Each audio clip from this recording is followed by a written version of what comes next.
রাজনীতির ব্যস্ত ময়দানে সবসময় সরব থাকা জাতীয় নাগরিক পার্টি এনসিপির উত্তরাঞ্চলের মুখ্য সংগঠক সার্জিস আলম হঠাৎ অসুস্থ হয়ে হাসপাতালে ভর্তি হয়েছেন।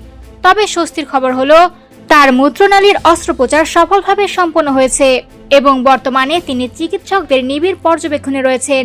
মঙ্গলবার 28 এপ্রিল দুপুরের দিকে হঠাৎ তীব্র পেট ব্যথা অনুভব করেন সার্জিস আলম।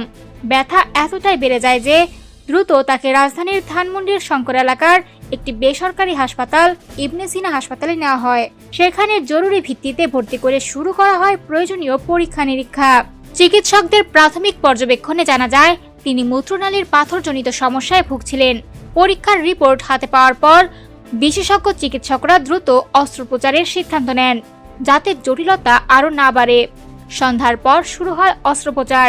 আর কিছু সময়ের মধ্যেই চিকিৎসকরা নিশ্চিত করেন অস্ত্রোপচার সফল হয়েছে।